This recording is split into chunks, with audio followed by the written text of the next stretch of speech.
అందరికి నమస్కారం. ఇవాల్టి మన టాపిక్ ఏంటంటే, మిడిల్ క్లాస్ పైన అసలు మన ఎట్లాంటి భారం పడుతుంది? మిడిల్ క్లాస్ ఎట్లా చేస్తే బాగుంటది? ప్రభుత్వాలు మరి ఏం జేయాలే? అనే కొన్ని కాన్సెప్ట్‌లతోటి మనం ముందుకెళ్దాం ఇవాళ. అయితే మిడిల్ క్లాస్ అనేది ఎంత సఫర్ అయితుంది అంటే, ఇన్‌కమ్ టాక్స్ మిడిల్ క్లాస్ వాళ్ళకు 30% ఉంటుంది. 30% is like a lot of money. మరి అదే కార్పొరేట్ ట్యాక్స్‌లు మాత్రం ఒకప్పుడు 32% ఉంటే అది ఇప్పుడు 22%కి తీసుకొచ్చింది. మరి ఎవరి దగ్గర డబ్బులుంటాయి? మనట్లాంటి సామాన్యుల దగ్గర డబ్బులుంటాయా? లేకుంటే కార్పొరేట్ వాళ్ళ దగ్గర డబ్బులుంటాయా?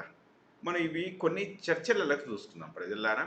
దీనివల్ల ఇంగ మనకు కొంత వస్తా ఉంటది. మనం బీజేపీని ఏదో అంటున్నాం అని చెప్పి, బీజేపీకి వ్యతిరేకం అని చెప్పి కొంతమంది ఇగ దానికి ఓ డిస్కషన్ మొదలుపెడతారు. ఇంగ బూతుల ట్రోలింగ్ చేస్తా ఉంటారు. వాళ్ళకి అర్థమైతే చాలు మనకు. వాళ్ళకి అర్థం కాకపోతే ఇక మనం ఏం చేయలేము. ఇట్లాంటి ట్రోలింగ్‌లు ఎదుర్కోవాల్సిందే. సో, అయితే టాపిక్ ఏంటంటే ఇటు చూద్దాం ప్రజల్లారా. Look at this. Tax cuts may have saved 3,00,000 crore rupees for India's largest corporates data.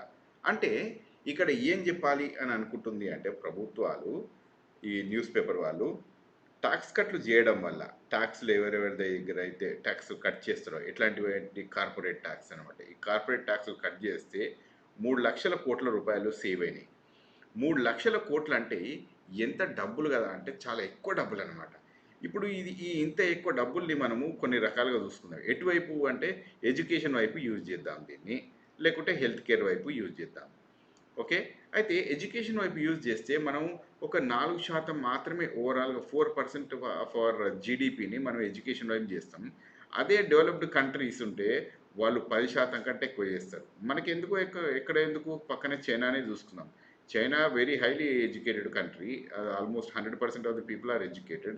కానీ వీళ్ళ దగ్గర కూడా 10% కంటే ఎక్కువ ఉంటది. ఓకే.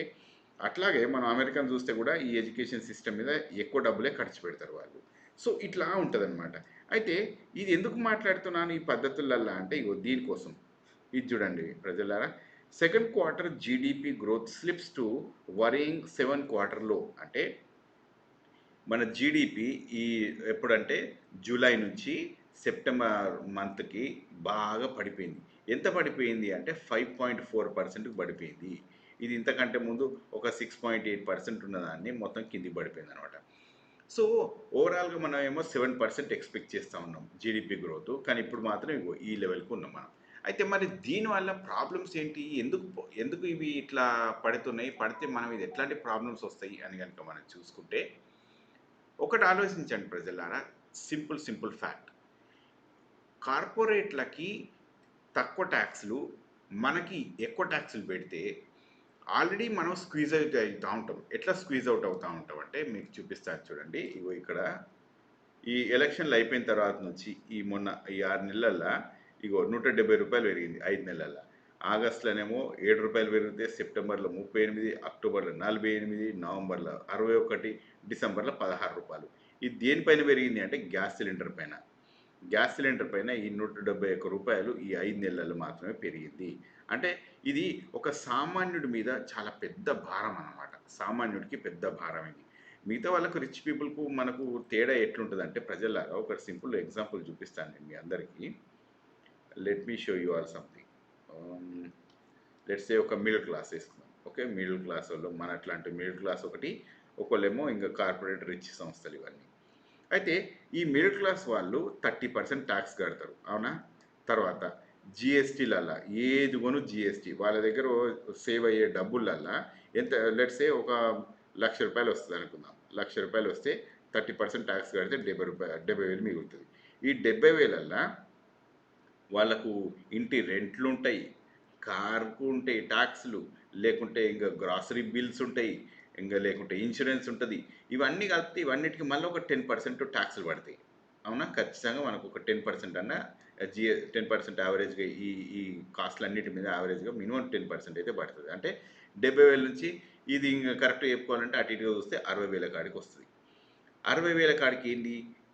నాన్ టాక్సబుల్ మనీ ఇది. ఇదంతా non taxable money. So, taxable money GST రూపకంగాను, లేకుంటే నీ ఇన్‌కమ్ టాక్స్ రూపకంగాను, ఇంకా వేరే ఏ రూపకంగాను గనుక చూసుకుంటే ఈ లెవెల్‌లో ఉన్నది. సో, మనం ఈ 40 అంటే ఈ 60,000కి ఇగ ఈ పర్సన్ బతకాలి. ఈ పర్సన్ బతకనంటే ఎన్ని బిల్స్ ఉంటాయి, ఏంది కథ? అసలు ఒక ఇల్లు నడిపియాలంటే, ఇగో ఒక రెంట్ ఉంటది మనకి ఇంటికి. అవునా? ఇంగా గ్రాసరీ బిల్స్ ఉంటాయి. పిల్లల ఫీజులు ఉంటాయి. ఇంకా తర్వాత మనకు ఈఎంఐల మీద కారో ఏదో ఒకటి ఇట్లా ఉంటుంది, దాని బిల్స్ ఉంటాయి. ఇవన్నీ రూపకంగా ఎట్లా చూసుకున్నా కూడా ఇంకా మనం ఏమన్నా చిన్న చిన్న ఇన్వెస్ట్మెంట్లు చేద్దామంటే దాని ఈఎంఐలు ఉంటాయి. సో ఎటు చేసుకో నువ్వు ఓవరాల్గా కట్టి కట్టి కట్టి పైసలు 60,000 రూపాయలకి ఏమొస్తుందండి నాకు అర్థం కాదు. 60,000కు ఒక మిడిల్ క్లాస్ వాళ్ళు ఎట్లా బతుకుతారు మరి?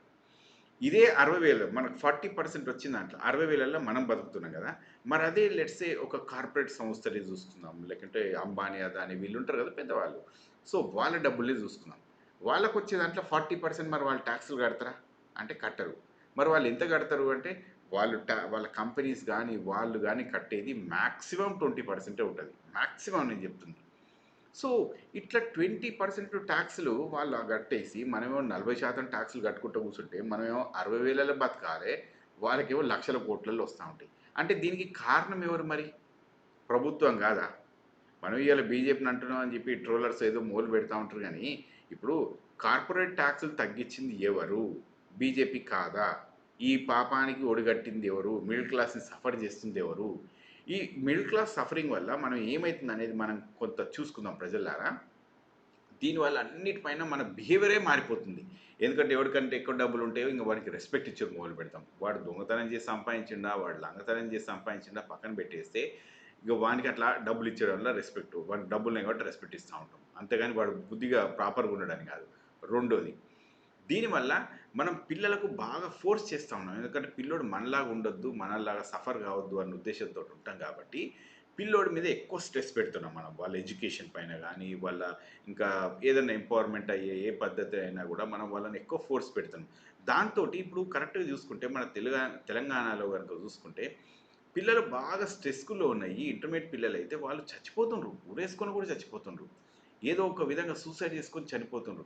అంటే మనము అంటే ప్రాక్టికల్‌గా ఆలోచించండి. ఇది ఎంత దారుణమైన పరిస్థితి అంటే, మన ఎట్లా అంటే లెట్స్ సే లైక్ దిస్, మన నిస్సహాయ స్థితిని పిల్లల మీద రుద్దించి, పిల్లలు సఫర్ చేయడము, కుటుంబం పైన రుద్దించి, కుటుంబం పైన సఫరింగ్ క్రియేట్ చేయడము.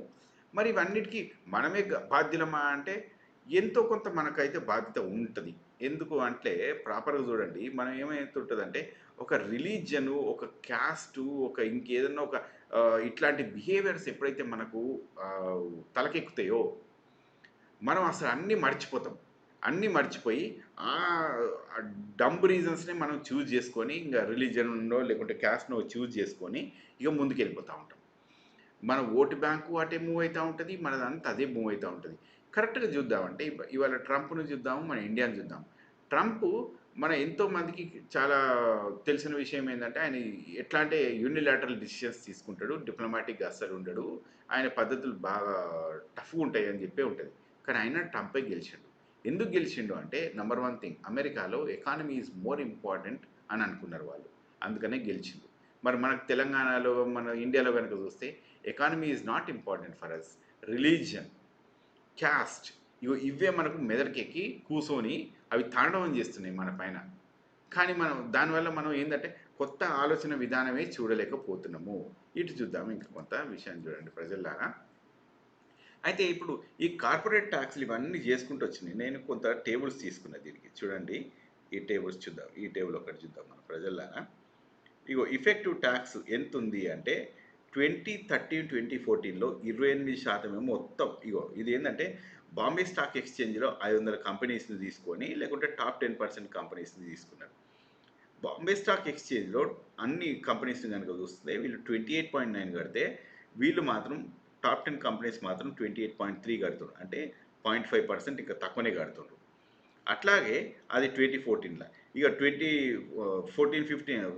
15 అయితే 32% టాప్ కంపెనీస్ అన్ని కంపెనీస్ కడితే 29% వీళ్ళు కడుతుర్రు. అంటే ఒక 3% తేడా వచ్చేసింది ఇక్కడ. 2015, 2016కి మళ్ళొక 3%, 6% తేడా వచ్చింది. చూడండి, ఇక్కడ 3% తేడా వస్తే, ఇక్కడ ఆల్మోస్ట్ 6% తేడా వచ్చింది. ఎంత తేడా అంటే 33% నుంచి 27కి. ఇక మిగతాయి చూస్తే 2016, 17కి వస్తే మళ్ళా ఒక 1% తేడా ఉంది. ఇంక మళ్ళా 2018కి వచ్చేస్తే ఇంక ఒక 5% తేడా వచ్చేసింది. సో ఇట్లా ఓవరాల్గా చూసుకుంటే ఇగో 2019 నుంచి 33% పెద్ద కంపెనీస్ అంటే యావరేజ్గా టాప్ 500 కంపెనీస్ కడితే ఓన్లీ టాప్ 10 కంపెనీస్ మాత్రం ఓన్లీ 24% కట్టినాయి. సో ఇట్లా తగ్గుకుంటూ తగ్గుకుంటూ వచ్చినాయి. అంటే పెద్ద companies are paying very less money than most of the companies. ఇక ఈ కంపెనీస్ కంటే ఇప్పుడు ఎట్లున్నదంటే మీకు 3 లెక్కలేసి చూపిస్తా. టాప్ కంపెనీస్ ఏమో దే పే లెస్ మనీ. ఇక కొన్ని మిడ్ రేంజ్ కంపెనీస్ ఏమో they are paying more money.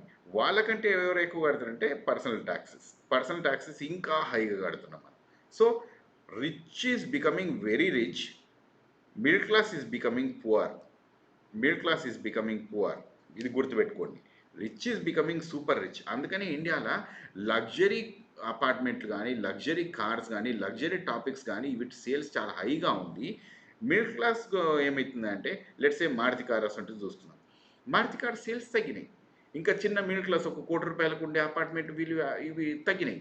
ఇవి ఎవరు కొనుక్కుంటారు? అదే 5 కోట్లు అండ్ మోర్ ఉన్నాయి మాత్రం ఇంకా రిచ్ పీపుల్ ఎక్కువ మంది ఉన్నారు కాబట్టి వీళ్ళు కొనేస్తూ ఉన్నారు. So what I mean to tell is ఒక middle class person is suffering a lot and rich class person is gaining a lot.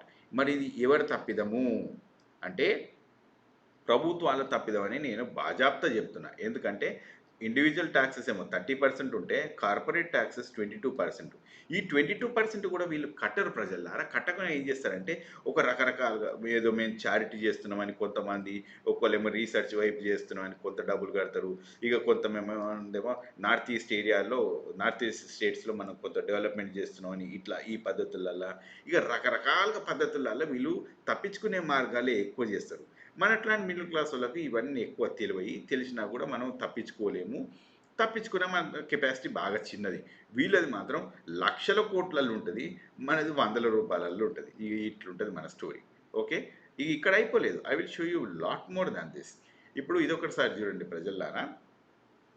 ఈ లాస్ట్ 5 ఇయర్స్లో ఏం తేడా వచ్చింది? ఈ కార్పొరేట్ కంపెనీస్ ఎంత పే చేసినాయి అంటే ఇగో ప్రొజెక్టెడ్లో ఏమో 11.5%, కానీ యాక్చువల్ ఏమో తేడా. ఇది ఎప్పుడు చూద్దాం? ఇయర్ 20 ఫిజికల్ ఇయర్ 2020కి చూసుకుంటే 2,81,000 కోట్లు కట్టాల్సింది ఎంత కట్టిరు మరి కార్పొరేట్ కంపెనీలు అంటే 2,02 కోట్లు కట్టిరు. అట్లనే 2021 కనుక చూస్తే 314,000 అంటే 3,14,000 కట్టాల్సింది వీళ్ళు ఎంత కట్టినరు అంటే 2,35,000 మాత్రమే కట్టినరు. సో ఓవరాల్గా ఈ పిక్చర్ అంతా చూసుకుంటే ఈ 5 ఏళ్లలో 17 లక్షలు కట్టాల్సింది 14 లక్షలే కట్టినరు. అంటే చూడండి ప్రజలారా, 3 లక్షల కోట్లు వీళ్ళకు దారాదత్తం చేసినట్టు. ఎవరు చేసింది దారాదత్తం అంటే మన ప్రభుత్వమే చేసింది. మన ప్రభుత్వం అంటే ఎవరు? మళ్ళీ బీజేపీ ప్రభుత్వమే, మళ్ళీ సెంట్రల్ గవర్నమెంట్లో ఉన్న పార్టీనే కాబట్టి దానికి ఇప్పుడు నిర్మలా సీతారామన్ గారే ఉన్నారు. ఇంకా she is doing kind of benefits to ఈ కార్పొరేట్ కంపెనీస్. ఇంకా ఆమె మరి మోడీ వీళ్ళందరూ కలిసి చేస్తున్న దాఖలాలు ఇవన్నీ. ఇక్కడ అయిపోలేదు, ఇంకా కొంచెం కిందికి వెళ్ళి చూద్దాము. ఇక్కడ ఇంకొకటి కూడా టేబుల్ ఉంది ప్రజలారా, చూడండి. అయితే రెవెన్యూ ఇంపాక్ట్ మనం లాస్ట్ ఒక 10 ఇయర్స్ నుంచి కనుక చూస్తే రెవెన్యూ ఇంపాక్ట్ ఎంత పడుతుంది అంటుంటే projected values let's A year 21-22 కనుక చూసుకుంటే ప్రొజెక్టెడ్ వాల్యూస్ ఇగో 84,000 అసలు ట్యాక్స్ మీద మనకు ఇంపాక్ట్ అయ్యేది, ఇట్లాంటిది ఇంపాక్ట్ అయ్యేది. కానీ ఇదేంది? ఇది ప్రొజెక్షన్ ఏమో 84,000 అంటే ఇంత పడొచ్చు అని అనుకుంటే లేదు, మనకు దెబ్బ కొద్ది గట్టిగా పడుతుంది. 96,892 కోట్లు ఇగో ఇంత. మరి ఇది ఏంది? ఇది 2021కి కనుక చూసుకుంటే మళ్ళీ ఇదే పెద్ద లెక్కలు ఇవన్నీ. మళ్ళీ ఇప్పుడు మనం 2019-2020 కనుక చూస్తే 99,000 కట్టాల్సింది 94,000 కట్టారు.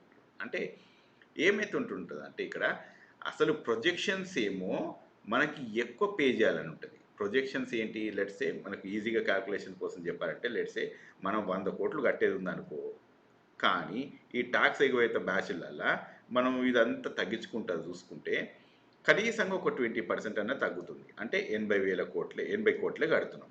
సో ఈ పద్ధతులలో ఒక 20% బాగా తగ్గింది.